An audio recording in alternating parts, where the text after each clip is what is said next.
revised edition of our as-is purchase contract. Again, this is just the as-is, so I wanted to make sure everybody is aware this is the as-is contract, the one that we're supposed to be using for the most part when we have our buyers and sellers. This was revised on October 21st, 2021, and went into effect on November 1st. So again, if you're using the old contract, you need to set that one aside, upgrade, and put this one into your paperwork. So this is the one we're going to move forward with. This revised edition was done by the Florida Realtors and the Florida Bar. So this is our legal contract that we're supposed to be using with all from November 1st. I'm going to go along and point out the changes. I'll give you the page number, 12 pages as it was originally. And I'm going to give you the page number that you follow along. And also I'm going to give you the line numbers that we're going to be speaking about. So we're going to again jump right in. If you have any questions, please use so in the text. We'll try to get to everybody at the end, but we have a lot of information to go over. And again, ask any questions to the chat room and we'll try to go over them at the end. So let's start. So again, if you guys want to look this up online, it's going to be on Form Simplicity. You can go to Form Simplicity and again, look at the lower left-hand corner. You're going to write the 2021 revision for the contract. And also we're going to be able to have it uploaded to our site at londonfoster.net as Memo talked about. Personal property. The first change on our contract is the personal property. Again, it's page 1 of the contract, 1 of 12. And it's line 15 to 20. They have added thermostats, doorbells, television wall mounts, which is important, television mounting hardware, security gates, and other access. The mailbox keys have been added, which I don't know if any of you have ever done foreclosures, but almost never you get mailbox keys with that or evictions. So they have added the mailbox keys, so the sellers are responsible for supplying mailbox keys. Storm shutters, storm protection. And the one thing they deleted, because most people don't have them any longer, are intercoms. So this is the big change. Again, this is line 18 through 20 on the contract. The one thing to point out is the hardware, the television mounting hardware. A lot of times people will take the television, but the mounting hardware. If you have anything that the seller does not want to convey, that's one of those items, there is the section that you want to write below that that says things to be excluded from the contract, which you could write in. Say if they did want to take the television mounting hardware, you could write that in. If they wanted to take their Ring doorbell camera, they can take it. But obviously you want to put in things that are excluded and write the personal property in. Basically anything that's attached to the wall, the appliances and any of these things, that's why they've updated all these information on here, because it's also attached to your wall. So now those things have been added. So I'm going to go a little bit quickly because we're behind. So if you have any questions, again, let's go over it at the end. And also we'll have this presentation available for you. The next thing is paragraph 4. This is still on page 1. And this is the closing date. They changed the wording. It still says closing date, so someone can easily find on the contract closing date. It used to just say closing, and now it says paragraph 4 closing date. The date is going to be set, which you're going to see this, by the closing agent, not by the agents. So although you'll be able to write in your date that you hope to be your closing date, as we know, because mortgages have gotten behind, appraisals have gotten behind, transfer of money has gotten along a lot slower since the start of COVID for the last 2 years. So this has been changed. So you always want to make sure that you stay in contact with your closing agent and get the wording that's when they're going to say, and get an email stating the closing date. So not the seller. So this is the big difference on here. Again, that's on page 1. It's pages 50 to 52. The next thing we're going to talk about is the extension of the closing date.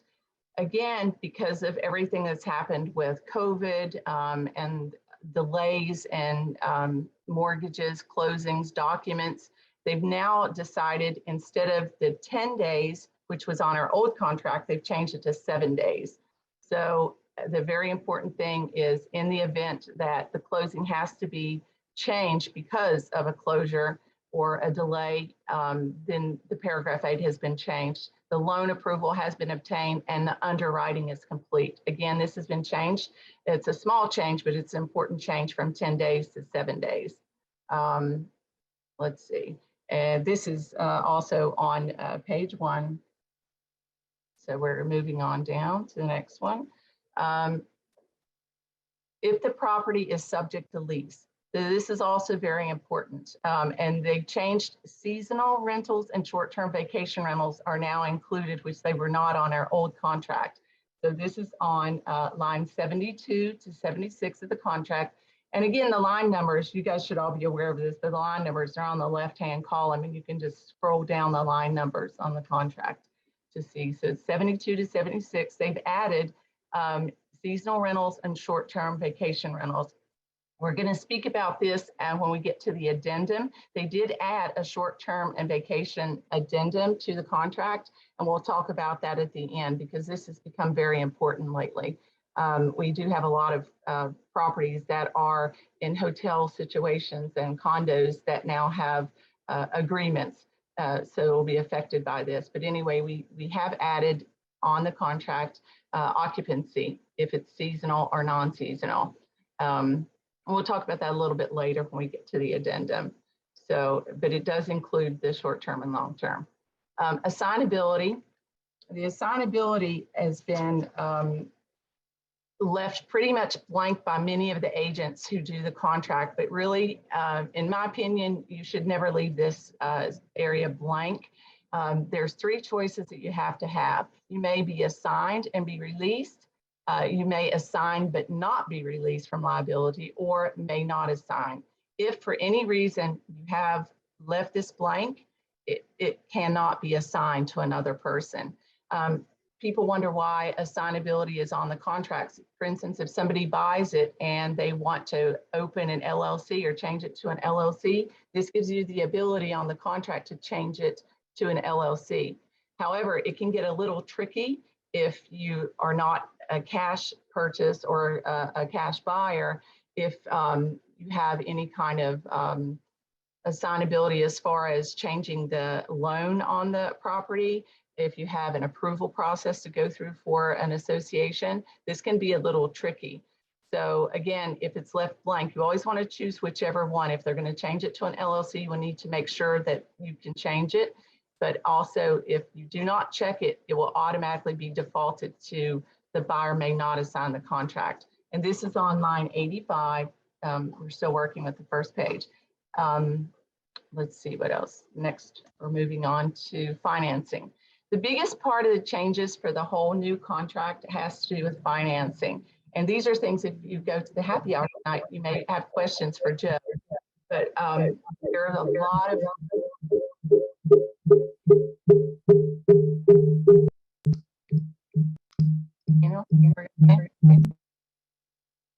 okay, so the biggest changes have to do with the financing. So I encourage everybody to read the financing paragraphs. They changed this to read that it's either cash, period, it's either a cash transaction or it's going to be financing. They deleted all the information that you'll see with redlined here. The buyer will pay cash for the purchase. So this has all been deleted. And so we either have 2 choices now, not 3. We have either cash or we have financing. And we'll go over those sections a little bit more clearly, but there are a lot of information on that's changed on the financing. I encourage all of you to read line by line this information. This is line number 88 that deleted that other option. Again, this has been a lot of changes on this part. So it includes the appraisal is now included. The appraisal process is included in the financing period. So used to, we would have like 30 to 45 days for our loan approval period, because again, some of the loans have been delayed and may not happen. Some of the appraisals have been delayed. It's now 3 to 4 weeks sometimes for an appraisal to get done, which may fall outside of your normally scheduled financing period. The change has been done to put the appraisal inside that loan approval period. So you must have a loan approval if it's necessary for the contract to be included in that 30 days. So this is on paragraph 8. We're going to look at these individually moving forward. Paragraph 8B, the contract is contingent with 30 days if left blank. I'm to the feeling that you should never leave anything blank, because you can always, if you need more time, ask for an extension on the loan period. So, but if you do leave it blank, it's 30 days. And again, the loan approval period now includes the appraisal process. And if you skip down to the language in red, it says received an appraisal or alternative valuation of property. So this is really, really important. If this is not filled out, and if the buyer does not keep the seller updated on the mortgages and the approval process, you would also, obviously the seller, he would be upset if the loan process wasn't done, and the buyer would risk losing some of their deposit. So this is a very important section to read over and make sure that you have this filled out properly. All right, let's move on to the next one. The appraisal, again, just what I said, the appraisal is now included in line 94 here. It's now included in the process. So why the changes? Because some lenders don't require appraisals now, and some lenders are accepting a different valuation product. So this is very important. On the definition of loan approval, the loan approval, the financing approved and satisfactory appraiser done by the lending. This is the change, is line number 98 to 101. And the loan approval, which requires the buyer to sell a property, will be considered loan approval. So again, read over this. If you have a client a buyer who's doing financing, these loan period timetables are very important so he doesn't lose his deposit. They changed a lot of the information, a lot of the writing to always be on written request. So, and this has been kind of a thing that's changed with social media, and the writers and the legal lawyers have added language into the contract that says everything must be in writing. Everything that you do must be in writing.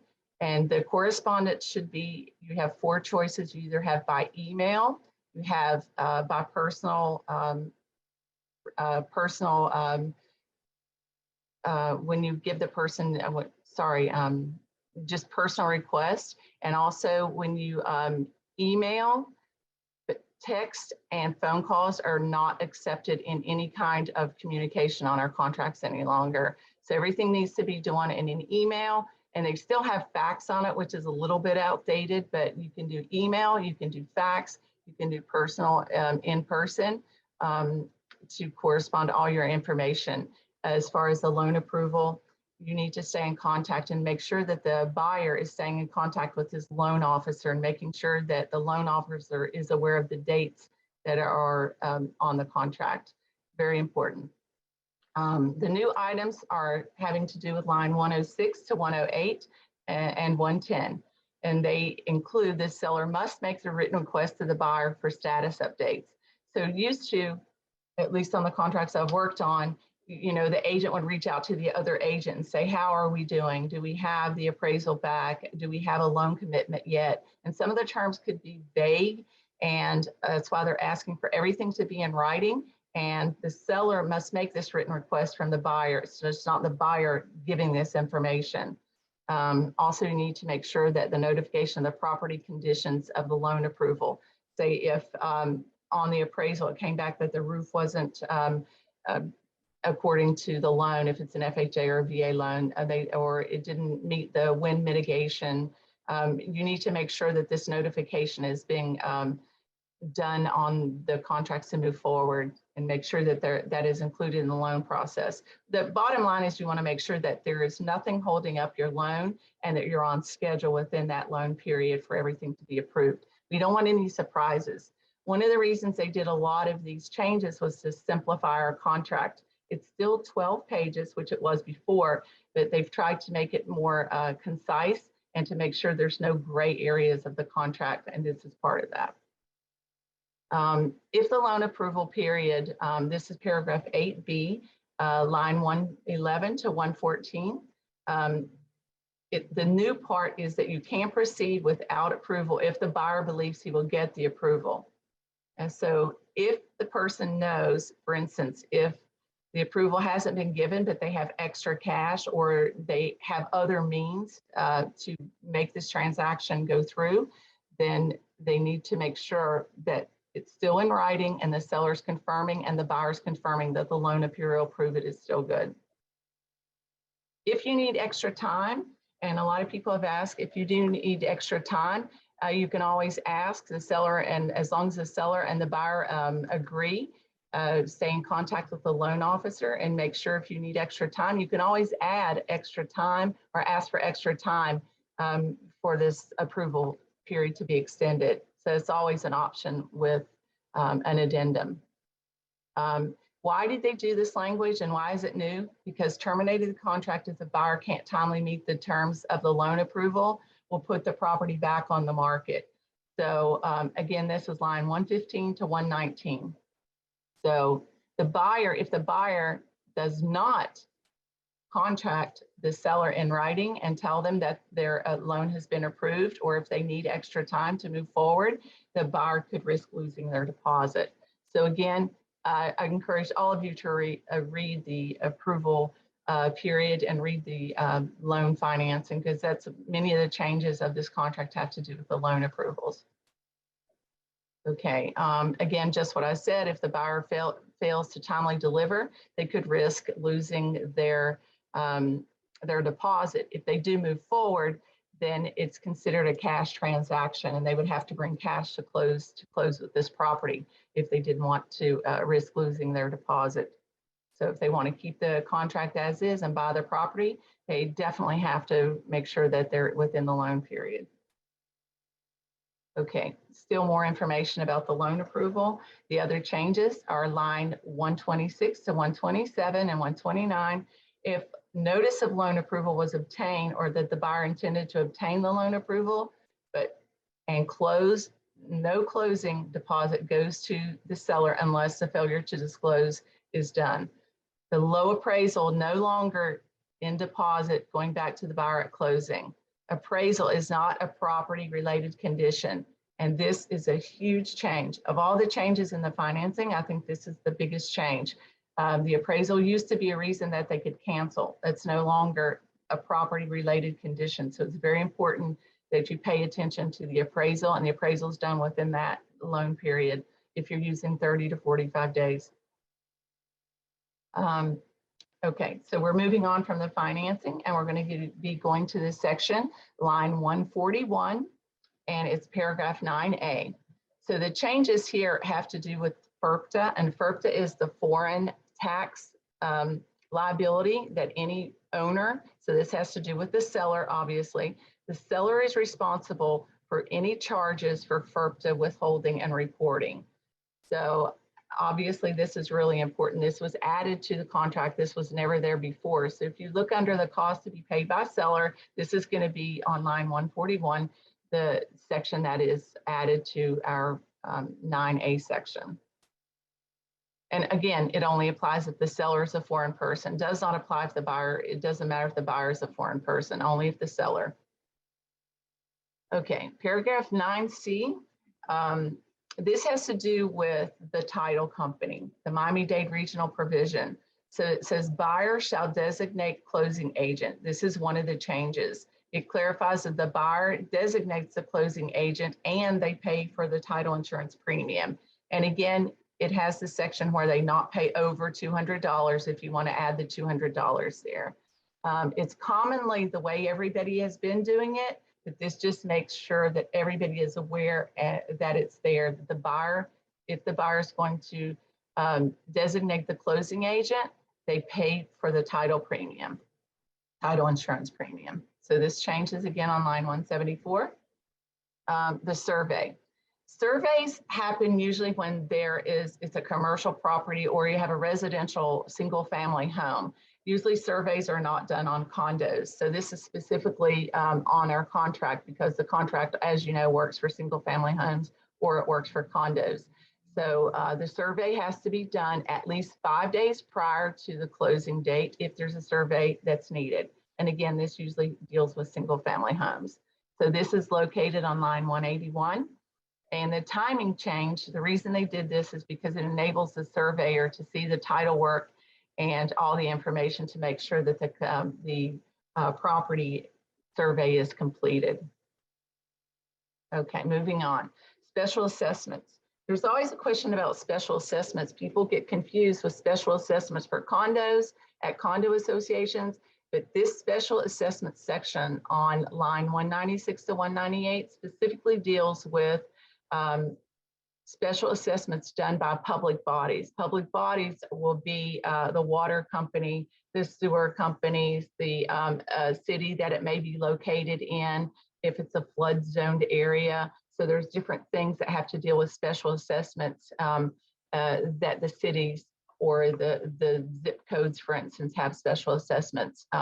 This is done in not for condos. This section does not deal with condo special assessments, which a lot of people think it does.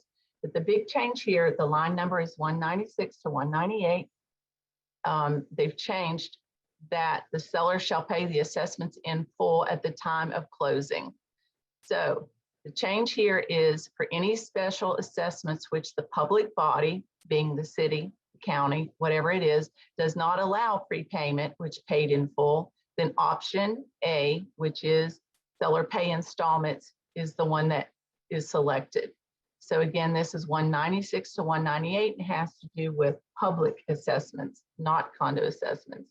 And this revision was made necessary when the full payment is not, when they don't know. Some of these things the cities they just don't know what it's going to cost because they haven't done the completion of the work, so they allow for prepayments.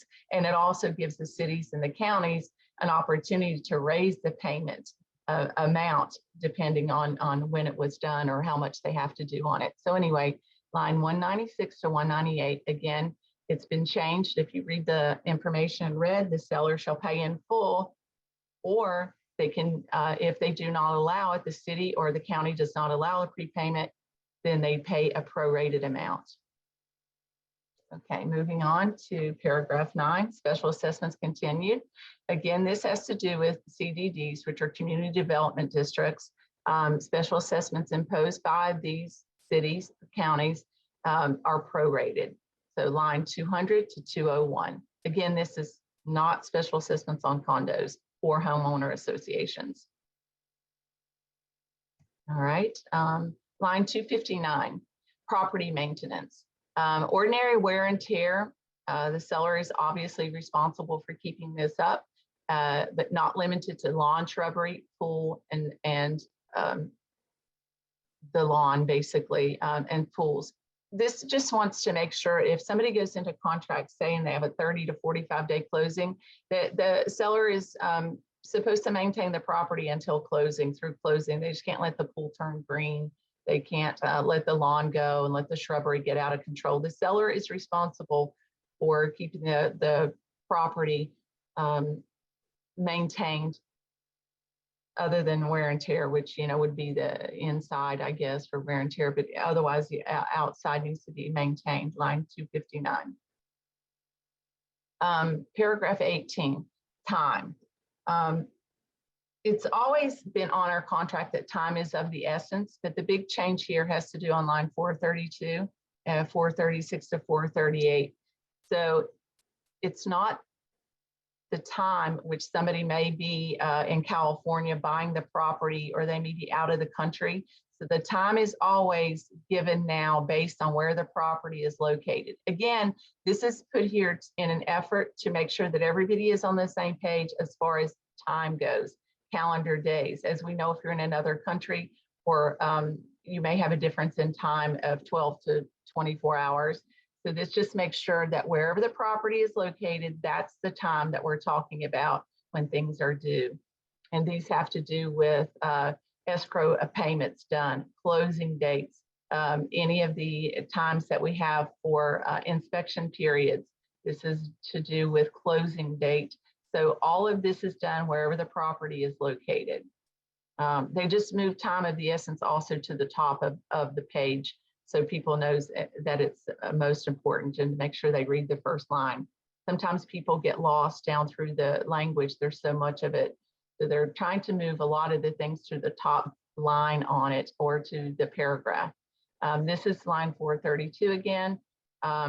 Observation of holidays. This is very important, and this is a big change on the contract too. If we have a holiday, and we have a holiday coming up, which is Thanksgiving. So obviously Thursday is Thanksgiving. So Friday is a legal holiday. So you would move to the next Monday on a date of a calendar. So if you have a national legal holiday, which is observed, and you can get a list of those right from the legal holidays, you can go right to probably any calendar and find legal public holidays listed, but also the Florida Realtors have the legal holidays that are recognized for this purpose. Our contracts used to end at 5 o'clock a business day. It now goes to 11:59 p.m. on our time. So that's just been a change. It's no longer 5 p.m. So they've struck that out. And again, if it's on a calendar day, and a holiday is observed, it fell on a Saturday or Sunday, we go to the next day that is not considered a holiday. So the time zone, observance of holidays, and no 5 o'clock cutoff. Okay, this is just an example of the holidays. If we have the holidays, we can go through the example. Again, I just gave one.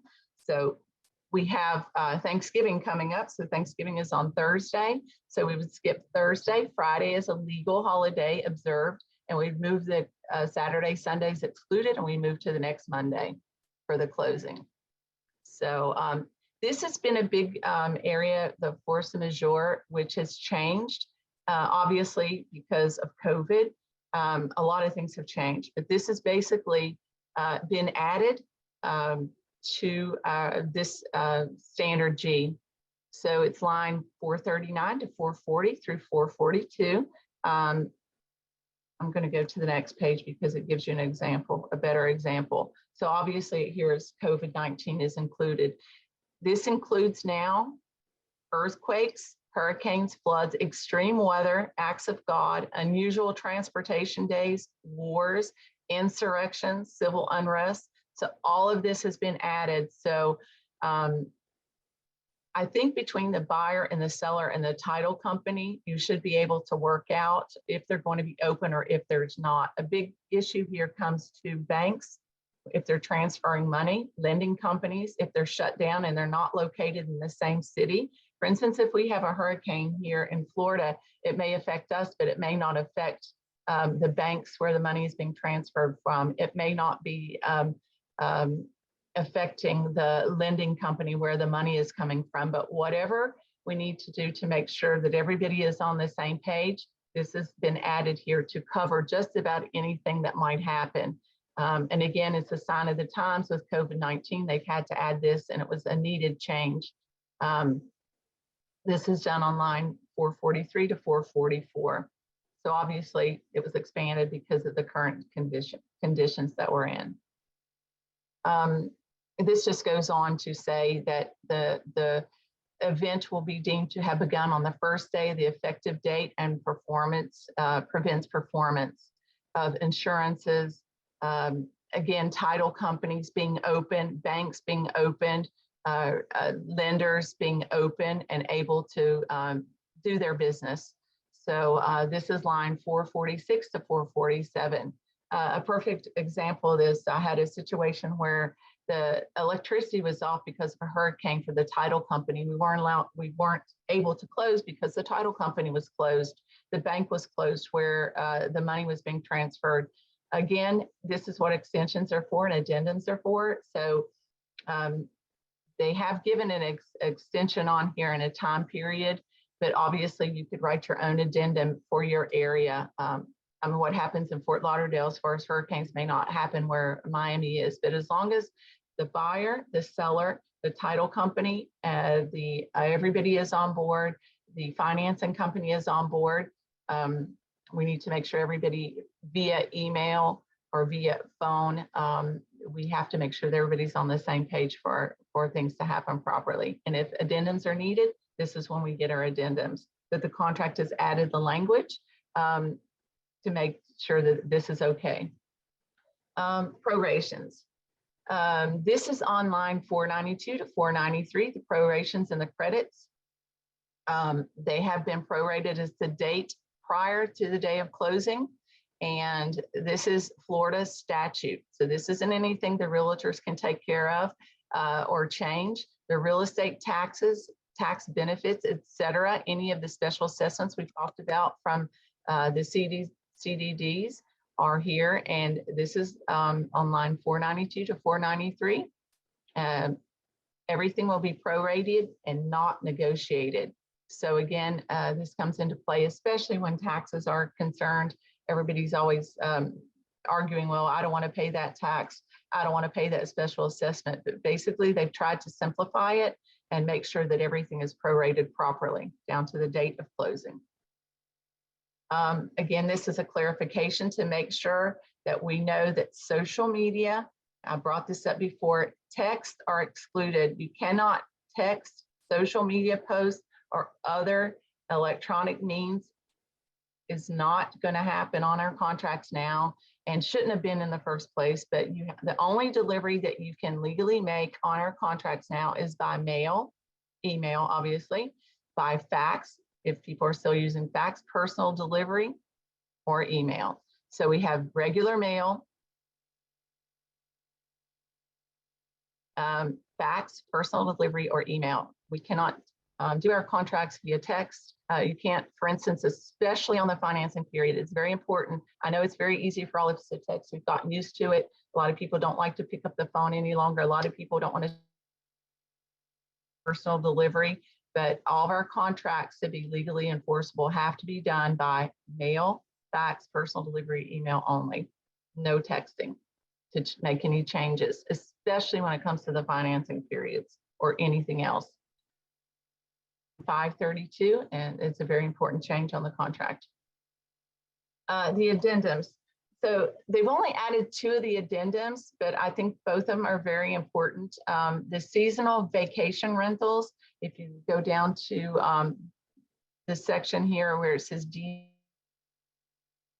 this is important, and I'm going to read this out to you. We don't have it here, but I'm going to read this out for everyone. And you can find this addendum. You should, if you have any properties that are seasonal or vacation rentals in hotel programs, in any kind of programs that people use season or vacational, this addendum is to protect both the buyer and seller from these situations that they know where contracts may be with third vendors.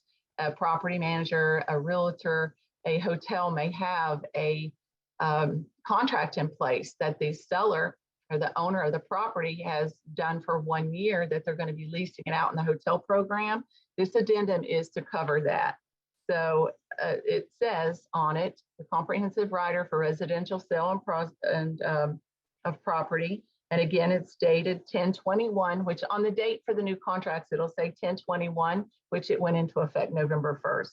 But anyway, it is to property is or may be subject to seasonal or short-term vacational rentals. You have 2 choices on the seasonal vacation rental. You can either check A or B, and A says that the seller may or may not have a vacation. They give the third parties a contract. If you have the contract with a hotel or if an agent or some kind of property management company, that information and that contract has to be supplied to the new buyer. Contract is still, they're responsible for living out. The seller shall at copy of the new or renewal agreements for occupation and at closing. So these documents have to be given. It's just similar to a lease. If you were to have a property that's leased, you're responsible for handing over that lease. So So with short terms, you're responsible for handing over those vacation rentals and seasonal rental contracts that you might have. And A on section B says if the property has seasonal occupancy agreements in place, then you're responsible, the seller's responsible for handing over all those contracts as well. So this again has to do with hotel programs and if you have any seasonal or vacation or rentals. For instance, there's two new forms that are here, the PACE disclosure. Many of you are probably asking yourself, what is a PACE? What is PACE? I've never heard of that. It's if the property is assessed. So there are certain areas in our districts that are have clean energy addendums, which should be addressed to them. And if they have an energy efficient, renewable energy, and wind resistance. If somebody has entered into a mortgage and they have a PACE addendum in their mortgage, the mortgage company is responsible for, and you as the seller and the agent for the seller have the buyer know that this is a PACE property, and that's where this addendum comes in and has to be submitted. So there are certain assessments, and this again is a Florida statute that has to do with renewable energy, energy efficiency, or wind resistance. So PACE stands for Property Assessed Clean Energy, and that addendum is also available on our londonfoster.net on our programs and our addendums there, and we'll upload it with our new contract changes. So let's see what else. Moving on, both of those. Oh, this is another thing, the counter offer or rejection.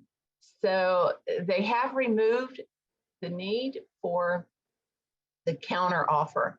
So the rejection offer. So the only thing that's now on our contract is the counter offer. So the seller can counter the offer, but you do not have to ever give an offer rejection any longer. A lot of agents, when they submit offers, they always ask in writing and always ask for this, but they have actually removed this provision because sellers are not required to reject in writing any offers. So again, the only choice you're going to have now, they removed that choice completely from the bottom of the contract. The only offer is that the seller counters the buyer is the only thing you have to fill out here on that part.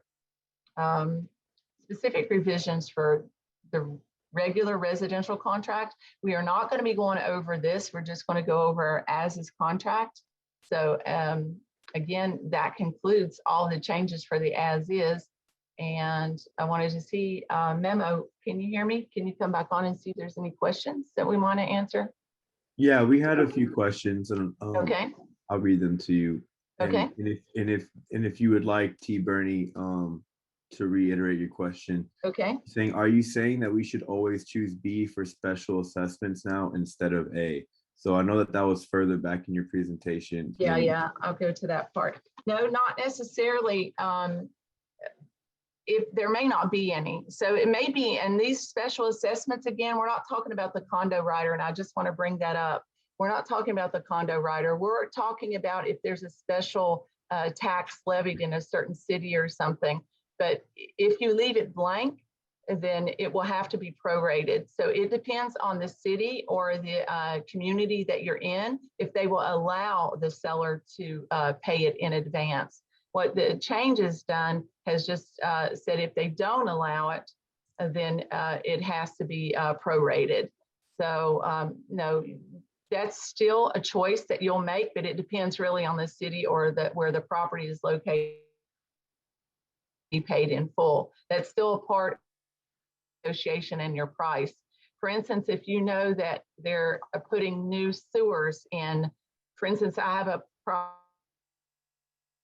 Bay Harbor Islands has assessed Bay Harbor, and on our property assessment, our property taxes have been raised for this assessment to put in new sewer lines there. So, and it gives you on your property, on my tax ID number, it gives me an amount that I have to pay for that sewer line to be put in.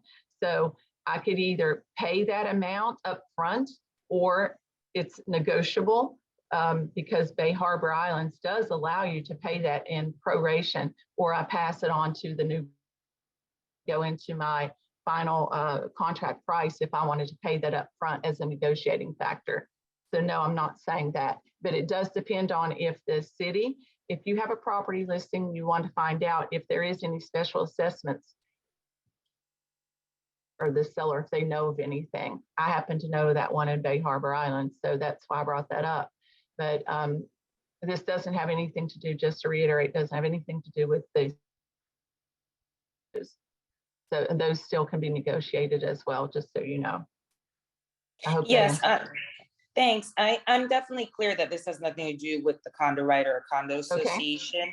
Okay. But I think where it gets a little bit challenging is I think that on the very last page, you know, making sure to click off seller's property disclosure, but it puts a weird onus on us to know literally what's going on in a municipality. So is that supposed to be proactive by the listing agent or not? And how do you very clearly advise? Because it seemed like the safest protection was always to click, you know, that they have to do it, which used to be on or before closing. But I'm not clear when I'm looking at these two exactly what the difference is and what I should be advising, because I feel like it's murky territory for me to now become responsible for what's the latest and greatest update on a municipality.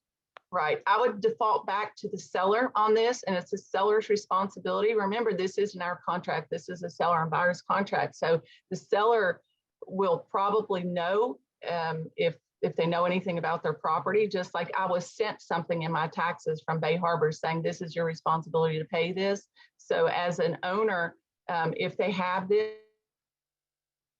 and the owner,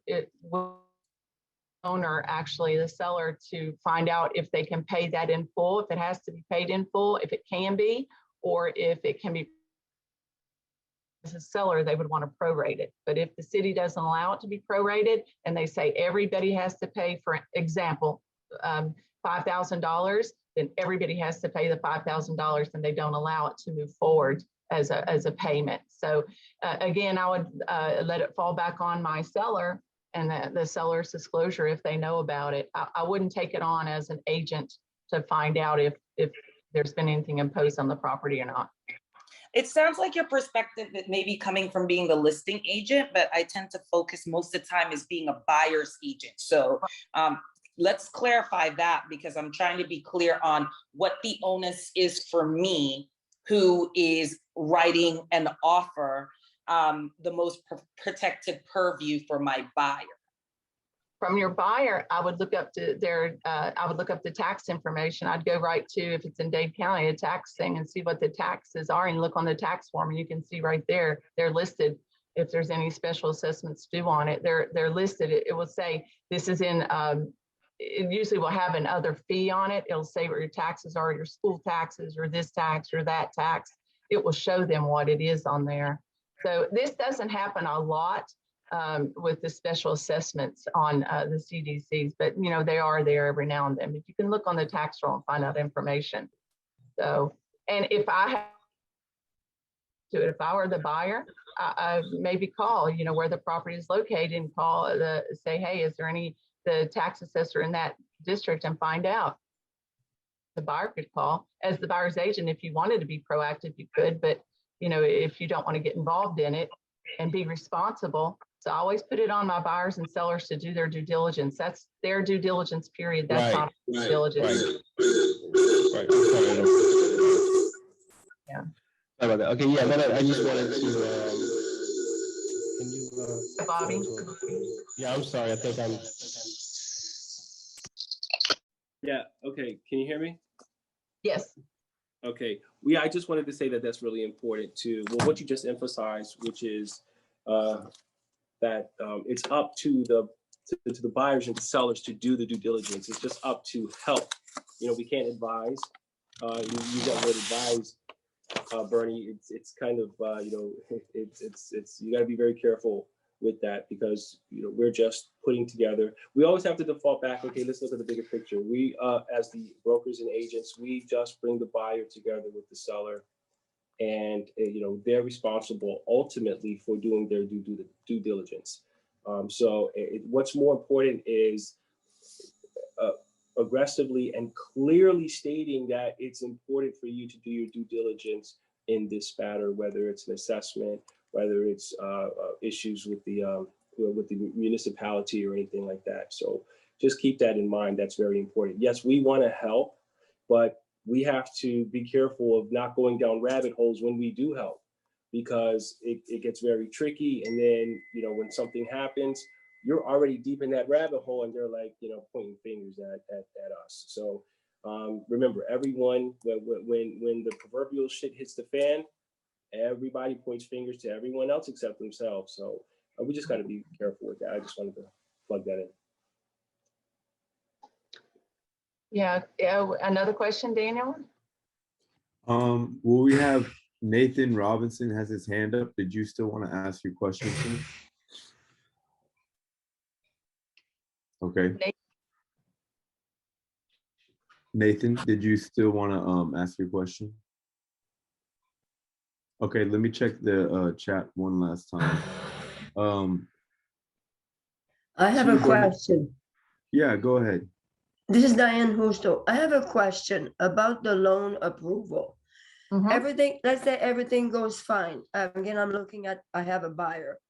And there's always that final underwriting list that they get. It appraised, everything's fine, property is fantastic, but they have personal final underwriting little things to meet.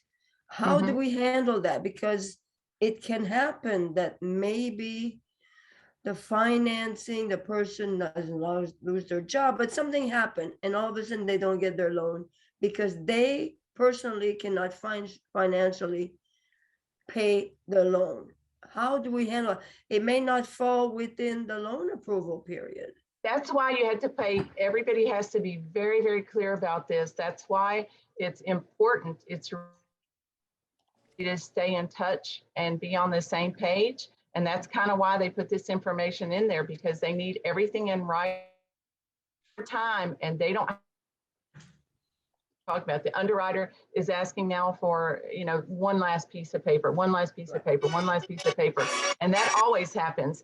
That's specifically why they put this in here. So if you get down to, you have one more day and it's not done, I personally would do an addendum for an extension, and our extension clearly says on it for financing period to be extended. There's actually a box on that extension that says that.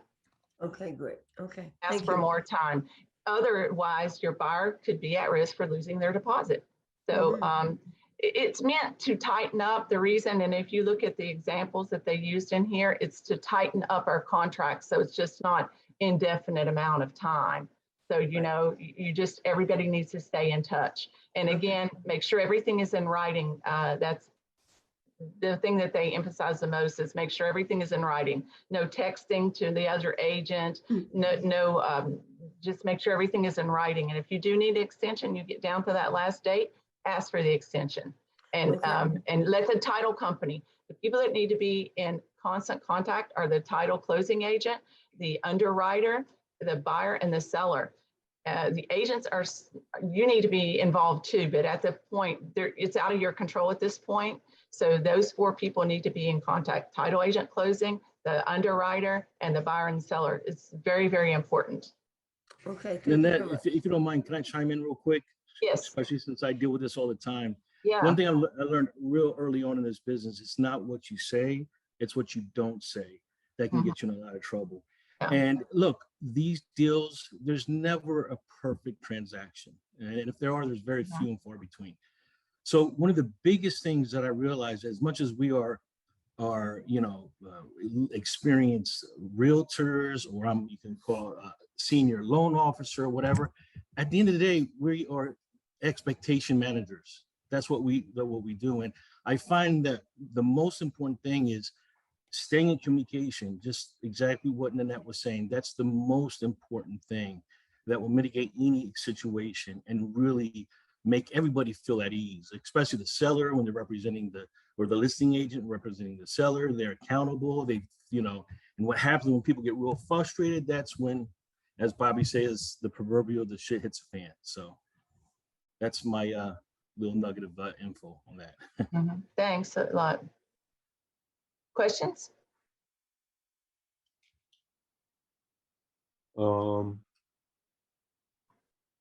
No, sure, beginning of training.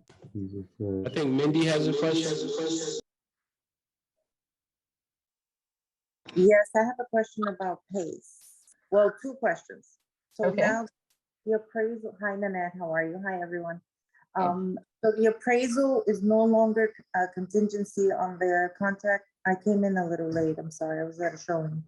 On So- the appraisal has to be included in the finance period, so that they have made sure that all of that's in there. Appraisers are, and Joe probably can jump in on this too, appraisers are 3-4 weeks behind right now, people that I know. So you just want to make sure that that it's covered underneath your financing. So it's not that it doesn't matter, but the person needs to make sure that they're either approved or they're not approved. And that's the bottom line. They tried to tighten up the financing period.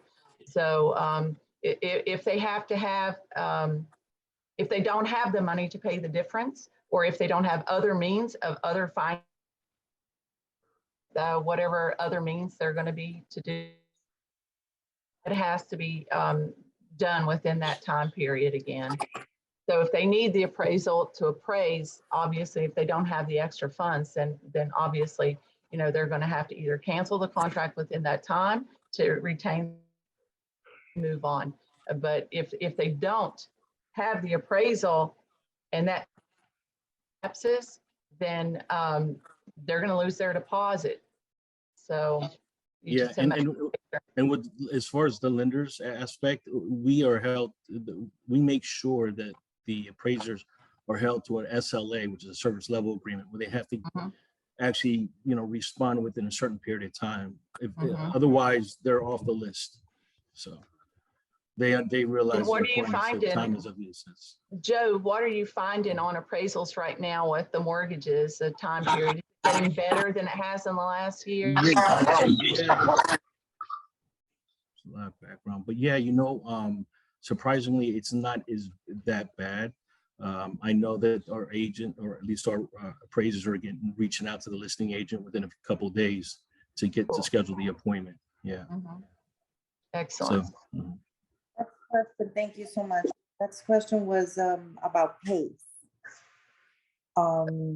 Could you, because I didn't, the voice cut out while you were explaining it, so I didn't understand what The you PACE meant. addendum, the PACE. That does the same thing as the CDD when you buy a new construction, that you have that additional tax? Well, yes, because if the property was purchased with PACE, if it was purchased, then the new buyer has to know that, because somebody has to pay for that. And sometimes so for instance, they put on a roof, or they put on windows, or they put in hurricane things that is now rolled into their loan, that they have to, if any of those things were done, that is going to be included in that payoff. So that's part of it. So that's a seller's issue. So you'd only use that PACE addendum if you had a seller that had a property that was a PACE property, basically. And my buyer, because when my buyer purchased a new construction, can you stop making noise, please? When my buyer purchased a new construction, they went ahead and they signed an addendum for the CDD, and it was about, I don't know, $19,000. Yes. I told them to pay it off as quickly as possible, so it doesn't extend the length of the loan. But Right. And sometimes, honestly, buyers are confused with this. They think, oh, it's just rolled into the loan, or they're not going to have to pay, or they say, oh, it's included because you're going to get a credit or something on it. They just have to be very careful and read all of their documents when they're buying those properties, because they don't want any surprises. They're going to have their loan pay off and they realize, hey, this $19,000 has been added to my loan. and it's going to come out of their proceeds. So, it is an issue if something has been added to their mortgage. They just need to be aware of it. Thank you so much. On the addendum, if you get the addendum and you read that addendum, it's very, very clear what it says. It just is an acknowledgement that it was a PACE-owned property and that they are going to be responsible, the seller responsible for the extra funds of that if they had something done, either that, like I said, it's usually hurricane windows, a new roof, or upgrades for AC units, et cetera, clean air, apartments and condos, homes, things like that. So it does add on to what their payoff's going to be. You don't want any surprises at closing is what it's basically is. You don't want any surprises for the seller, that it's going to come out of their proceeds if they haven't paid it off. So. And then we have a question. How should you document delivery of documents if the client requests a in-person delivery and does not have an email? They don't have an email. Fax. I mean, as bad as it is, everybody can go to Office Depot, or they can go to somewhere to get a computer. They can fax something. So it should be definitely, just don't do it by text, because they clearly said text is not going to hold up and text disappear, and that's why. So I would do it, in person. You can't do it in person if they're far away, but you can probably do it by fax if they don't have an email. But somehow they need to get it to them to make sure that it's valid. So. And you can also use a London Foster office if you do need to use a fax. You don't have to always go to an Office Depot. Feel free if you're in Kendall, Aventura, Miami Beach, Weston, or West Palm, you can use our offices as well. Bobby does not charge anything. That's a tough one, though. I mean, I know if you're in another country or something and they don't have access to something, that can be difficult, but it's even if it's hand delivered, I think that I would have it signed on the Form Simplicity. Just so you guys know, all these documents are on Form Simplicity, and we have on Form Simplicity a receipt of document form that's there. So it's usually for condo documents that you receive the condo documents, but you can basically use that receipt of documents that they've received the documents and have them sign it somehow and date it. It needs to be signed and dated somewhere. All right. Excuse me. Does anyone else have any questions here? Can you email a screenshot of the text from me? Someone said, can you email a screenshot of a text confirming the change or information? Why would you do that? So, I mean, I don't think that, no, because the text, just don't forget about text. You can't do anything on your contract by text. That's why they put it in there 3 or 4 times. They just don't want anything on text. Text, you can't tell where they're coming from sometimes. You just, it's just, they just said no to text. So I would say no to that question. Okay. And then text period are not, so why would you put yourself in that situation? I wouldn't do it. Just when in doubt, don't do it. Text is just not admitted. And Omar, you're still here in the room. So if you still have the question, he asked to go over the appraisal clause changes again, please. But that was earlier in presentation. So Omar, if you still need her to review that, we're more than happy to. But if you did, This is Bernie. I had the same question. So yes. Yeah. Okay. Just go over it again. Specifically, what is the question? Well, I mean, what is it that what was it that, good morning, what was it that was changed? The fact that sometimes the appraisals didn't come in until everything was already done. And this has to do again with the financing. Joe can probably speak to this. Because we had a delay on some appraisals and they weren't getting done, you get the appraisals when you're 3/4 of the way ready to close. So what they're trying to do is make sure that within the financing period, sometimes after the finance and the loan has been approved, they didn't have an appraisal on time or something. So it wasn't worked into the documents. So now they're just trying to get the appraisal up front in the process and not at the end or behind the process to make sure everything is included on the property, you know, that you can close properly and the appraisal is there. So that was the bottom line. And honestly, they give it instruction on why they did it was to tighten up the whole process and to make sure it was done in a timely fashion, because the appraisals were not supposedly being done on time and they didn't have them in order for the whole process to be completed within the 30 days.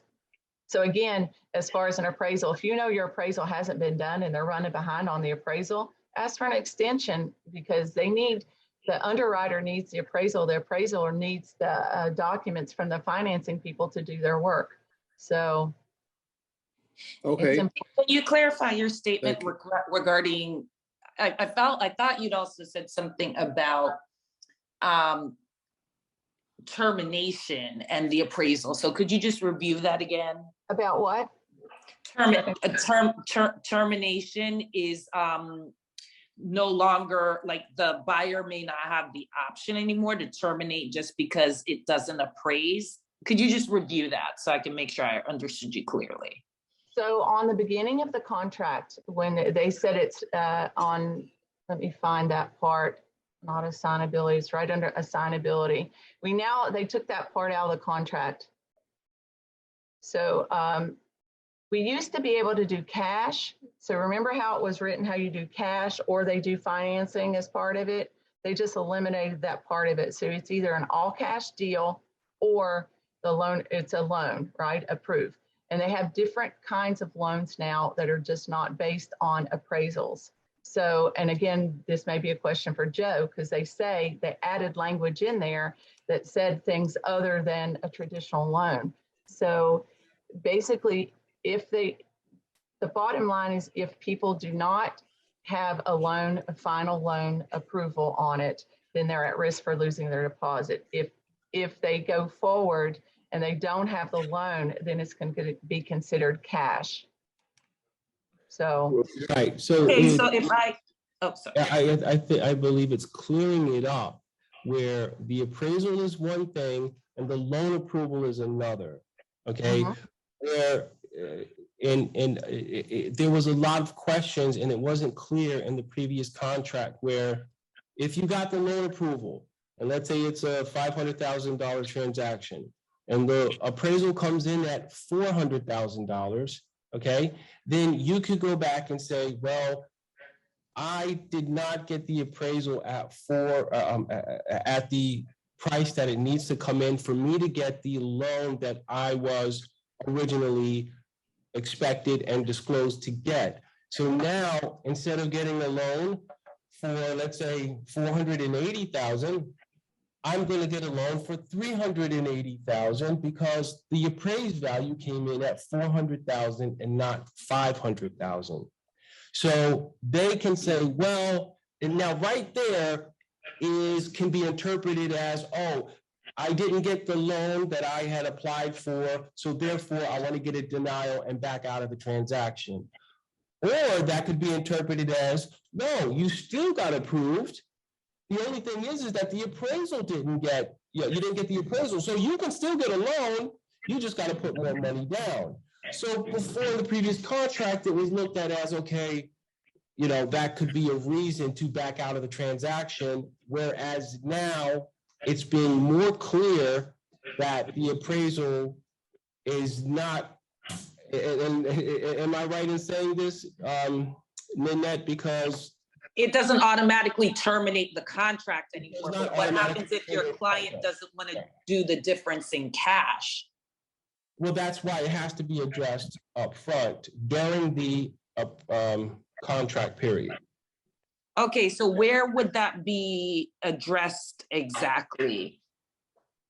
Because if you click on the financing part that you're going to do conventional or FHA, like where do you put that like, so basically that contingency no longer exists, like as an automatic termination of not going forward. You have some people that may want to pay and some people that don't. So the people who don't, what is the protection for them, or what needs to be done for them?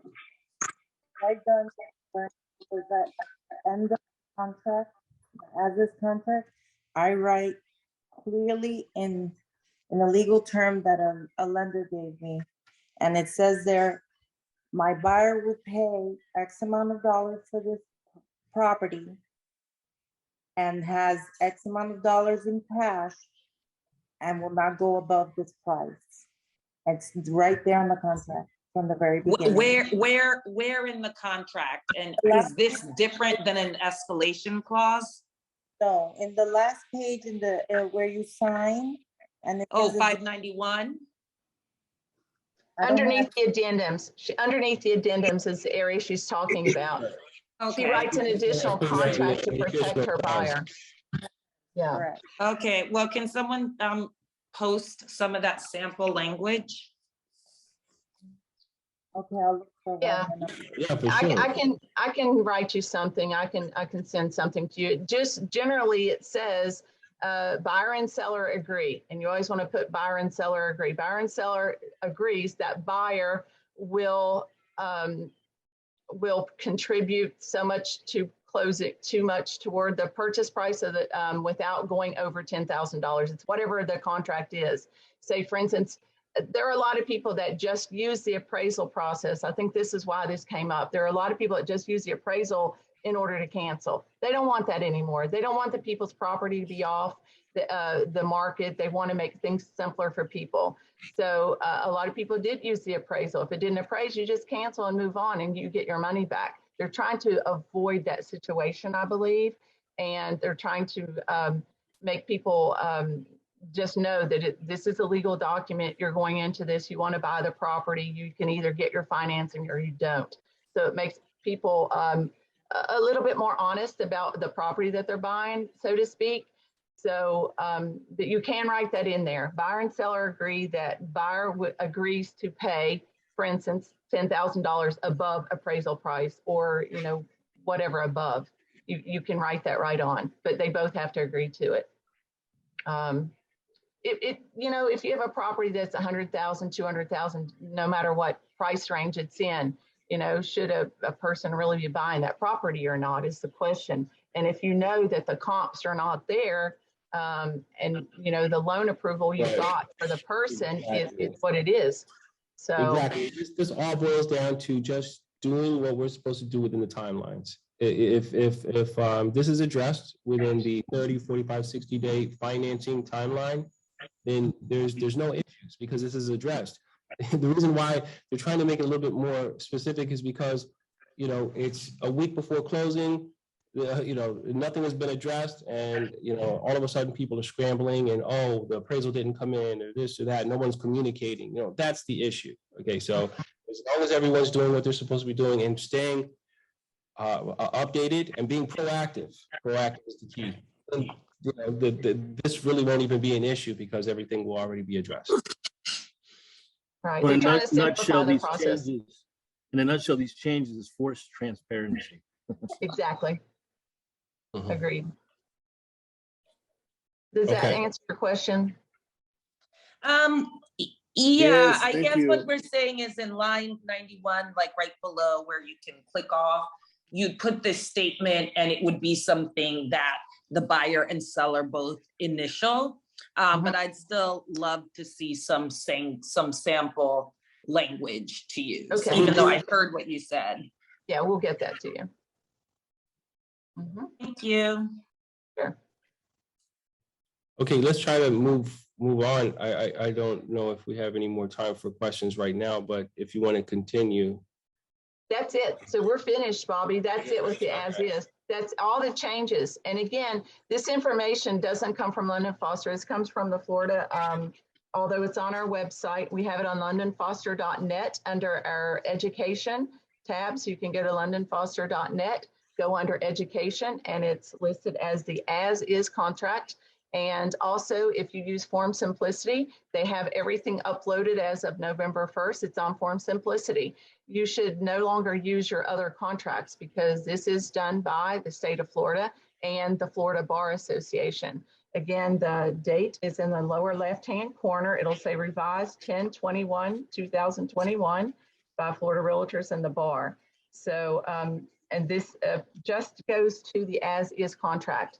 There is another contract, obviously, that is not with inspection that is out there, and they made some changes to it too. But for the most part, we generally, to protect your buyers and sellers, we use the as-is moving forward. Bobby, is that the only one you want us to use?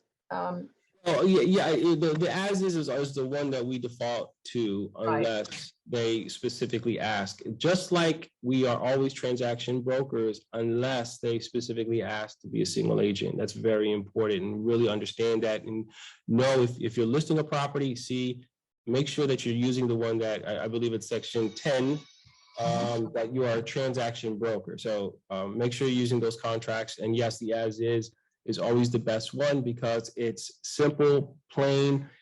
You get so much of a better understanding with the as-is contract than you do with the crisp contract, and it's relatively, you're going to go through the same process anyway. So yeah, for sure, the as-is contract is always the best, I think, to default to unless they ask for another contract specifically.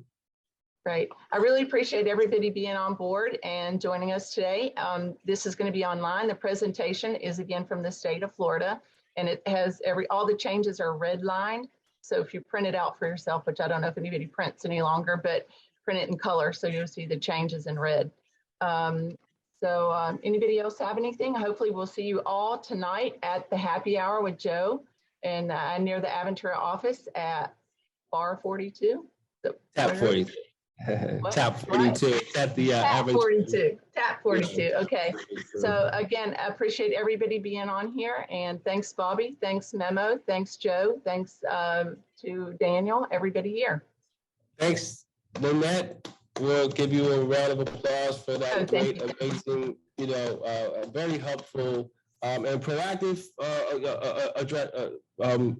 speak and talk about addressing the changes of the contracts, because I'm glad that we're doing this now. It was relatively recently that they made these changes, and it's good that we're doing it now as opposed to waiting a couple of months down the line and then being like, what are you talking about? This, of course, you're not going to memorize everything that Nanette had explained right now, but it's going to stay in your head and you're going to go over it again and another time, so you'll be familiar with it. And that's the key, to be familiar with it very early, like we're doing now. And like Nanette said, this is going to be on the back office. It's the video here, the slides are going to be there as well. So you can, read this in your free time. It's really important to become familiar with the changes. That's what separates, one agent from another, is the proactiveness, if they're going to be aware of the changes, and if they're, up with the latest news. So again, thank you, Nanette. We really appreciate it. Thank you everyone for joining us and asking these questions. It's good that we get through these questions. The easy questions, the tough questions, it's good that we talk about it and brainstorm about it. Because the funny thing is that even with contracts, no matter how much they update it, I'm always talking to attorneys. So I'll ask an attorney about what does this mean on a contract, and they'll tell me one thing, and I'll ask another attorney the same question to see, okay, is it true what the other attorney said, and he'll give you a totally different interpretation. And these are attorneys that have been in the real estate business for a very long time. So yeah, and this is why we can't give legal advice, because it's subject to interpretation. So, but we want to interpret it as best as we possibly can, and for the benefit of our customers. So this is, it's important to understand that, but again, we don't need to be the attorneys writing up these contracts. We just need to help our customers with guiding them through the contract. We cannot advise them, why I advise you to do this, do that, because this will always come back to bite us in the ass. And so this is it's very important to know. So thanks again, everyone, for coming out. I don't know if Limo is still on, but yeah. Joe's gonna have, we're having the happy hour tonight. What time does it start, Joe? It's from 4 to 7, but hey, if you guys want to stay a little longer, you're more than welcome to. It's gonna be a good time, guys. Looking forward to seeing all you guys there. Awesome. So thanks, Joe. Appreciate it for having the happy hour. It always it's a fun time. And I look forward to seeing you guys there. And also keep in mind, that we have that till the end of the year, we have that special that if you guys refer us any agents, because we would rather be referred agents from the agents that we have. As it's much better to have more people closer to the family as opposed to new agents. But hey, we welcome everyone. But we would, it would be great, and we want to show our appreciation by giving you that special deal. It's $200. You don't have to wait till your next transaction. You get $200 cash. It's just something to show our appreciation. So we appreciate all the referrals of agents that you guys send to us. And any questions or anything, you have my contact number, you have Memo's contact number. I wish everyone the best, and we'll talk And to you. I'm sure, Bobby, you'll be sending the information about the Christmas party soon, right? Yes, we're going to send a mass email. You guys will see. It's going to be on December 15th, I believe. It's going to be either that Wednesday or that Thursday. We're locking everything in now.